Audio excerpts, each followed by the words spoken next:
All right, let's dive right into a massive cosmic mystery. You know black holes, right?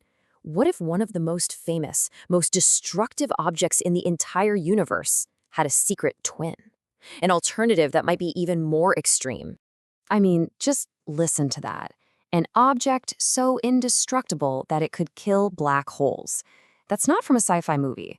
That's how some physicists are describing a theoretical object that could, completely flip our understanding of reality on its head. So, what is this cosmic contender? What's this thing that could supposedly take on a black hole? Well, they're called gravastars, and they are the prime suspect in our cosmic detective story. Now, here's the crazy part. From the outside, a gravastar would be a perfect imposter. Seriously, it would look and act just like a black hole. It would bend space-time, it would trap light, and it would slow down time the closer you got. Indistinguishable. So you gotta ask, right? If they're identical twins from the outside, how on earth could they be so fundamentally different deep down?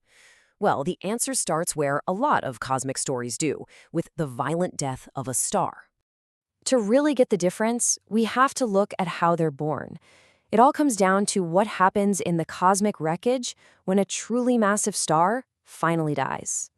Okay, so when a giant star goes supernova, its core collapses under its own gravity. Now, we thought there were two possible outcomes. One, it could form a super, super dense neutron star. Or two, if it's massive enough, it just keeps crushing itself down into a singularity, that infinitely dense point, and boom, you get a black hole. But what if there's a third option, a much, much weirder option, the gravastar?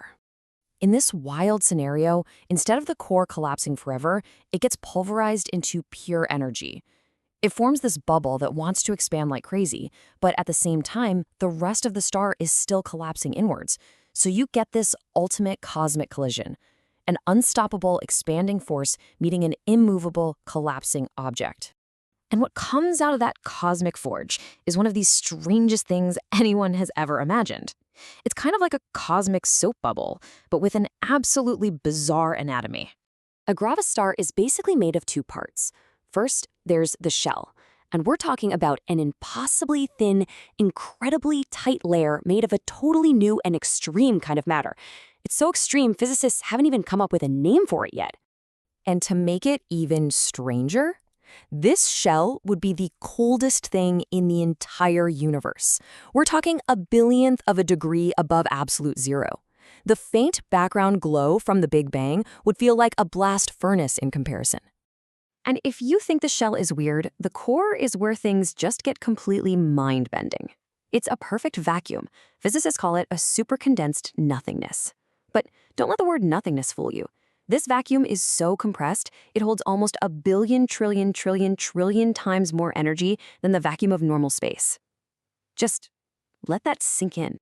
Okay, I know. This sounds like some wild, theoretical fantasy. But there's a really important reason physicists came up with this whole idea. You see, gravastars might just solve one of the biggest problems in all of modern physics. Here's the issue with black holes. Our theories say they have a singularity at their center. And that's a huge problem. It's an infinitely dense point where our two main rulebooks for the universe, general relativity and quantum mechanics, just stop working. They give you nonsense answers. It's literally a place where physics as we know it breaks. And this is how gravastars fix that. So where a black hole has that physics-breaking singularity, a gravastar has a core of super dense vacuum energy. Instead of an event horizon, which is just a point of no return, it has a real physical shell. The bottom line is this: black holes break physics. Gravastars don't. No singularity required. So we've got these two competing ideas, and they look identical from the outside. How in the world could we ever tell them apart?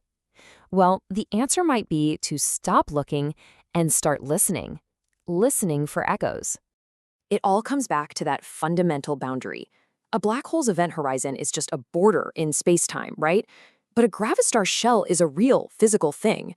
And that one difference should create a signal we can actually detect when two of them collide.